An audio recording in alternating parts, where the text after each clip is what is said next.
What's up, everybody? It's Luke James, not the singer. If you're looking to get your music reviewed, you can hit up this email that's right here. But today I'm going to hit you up with my thoughts and opinions on this new album from Post Malone called Hollywood's Bleeding. Now, Post Malone, of course, broke onto the scene years ago when he came out with White Iverson, and since then, man, he has just been full steam ahead. Regardless of how you feel about this guy, he's amassed plenty of radio hits, he's getting those plaques, and he's amassing plenty of streams as well. So he's really kind of made it into that pop lane where he has this large fan base. But as far as his music, I find it to be quite generic, to be honest with you, man. I would describe it as some very watered down pop trap that's made for the radio, although once in a while he does bring in some rock and alternative elements that even when they are brought in, I feel like people kind of overstate that once in a while, like he's doing something overly creative and changing the game with it, but I don't think it really makes for that much more of a unique sound. And as you listen through his projects, I mean, I've reviewed a couple of them by now, it just feels like I'm hearing the same shit over and over and over. I don't feel like there is a lot of innovation here. I'm not hearing a lot of growth every time I hear a new Post Malone project. But again, fuck me, because he's doing well for himself, so he's on to something with this. But just musically, sonically, even with the content, which I will talk about later, there's not a lot about this album that I really cared for. For a couple of quick examples of what I'm saying where the songs sound alike, you have Staring at the Sun and Sunflower, which to me are pretty damn similar, and they come back to back, just some generic poppy type of tracks. And for most of this runtime, that's what you're in for, man. Just a lot of generic shit that it sounds like what you hear when you get in your car and you turn it on and the radio comes on for like 2.5 seconds before you start playing your shit. That's what I'm talking about. Like all these songs, I feel like I've already heard them before. Nothing overly new and exciting with a couple of small exceptions. And this is one of those albums that does drag on and on because it is quite long. Really, you know, these beats are very clean, they're very bassy and glossy, so I certainly understand the appeal of them. And then you have Post Malone with his overproduced vocals, which can be catchy at times. So I'm not completely naive to what he's doing here and why people like it. I just feel like there's not a lot of growth here, and I don't really like him too much as an artist, to be honest with you. I'm just being honest with you right here, man, right from the start. Just, you know, this is what my reviews are. They're my personal opinions, so Post Malone has never been an artist that I'm really excited to review, but, you know, I keep checking him out just in case he is going to do something maybe a little bit different or step outside of his lane, but I think this album right here, he's playing it pretty safe. On top of all that, like with what I'm saying about the sound, his content is just the usual brags, boasts, heartbreak, and woe is me type of stuff, so I never really get too much intrigue out of what he's saying in his songs. I don't think the songwriting is incredible, although I have seen in other reviews, and I've seen other people saying that he's this incredible songwriter, but I'm not really hearing that at all. I feel like the topics are very repetitive, like on the song Goodbyes, this is just a breakup ballad where Young Thug basically phoned his verse in because there's nothing memorable about it. You have Allergic with those awful stuttery vocals and run-of-the-mill songwriting about a toxic relationship where they're fucking and they're fighting.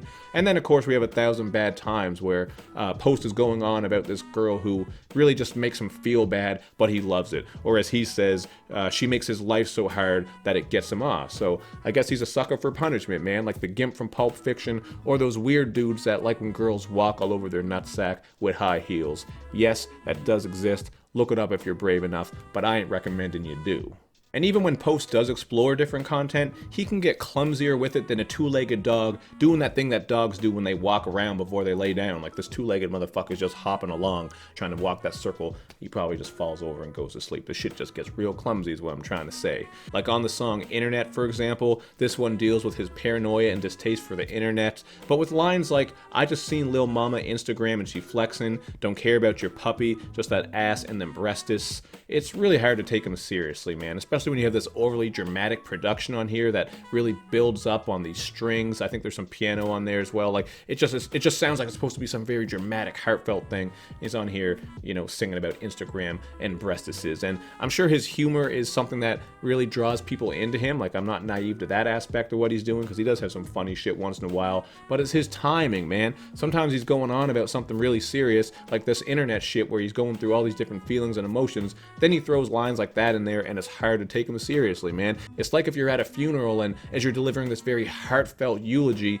you just let this giant wet fart rip, like one of those ones that goes on for like 5 seconds. It just grabs everyone's attention. It feels hot. You know damn well that shit is going to smell. There's a couple of bars for you, not the singer, but you know, I got a couple of bars for you right there. You know damn well it's gonna smell. That's kind of what's going on with that. But one thing I do respect about Post, just even, you know, despite all these things that I've said so far, I respect that he doesn't give a fuck and he's just a young guy getting his money up, doing his thing, making his music. It is what it is. I can't hate on someone's hustle, even if I am hating on their music. Like, that's the theme on the song I'm Gonna Be. Here he's just making it clear that he's gonna be who he's gonna be. He's gonna do whatever he wants to do, just those types of things. And once in a while he does have some flex bars that are undeniable, like On the Road, where he sings, I got so many hits, can't remember them all. While I'm taking a shit, look at the plaques on the wall. I mean, come on, man. He's got so many plaques. He's just got the shit plastered everywhere, man. Even on his bathroom while he's taking a shit, he's sitting there looking at his plaque. So, you know, he's doing his damn thing.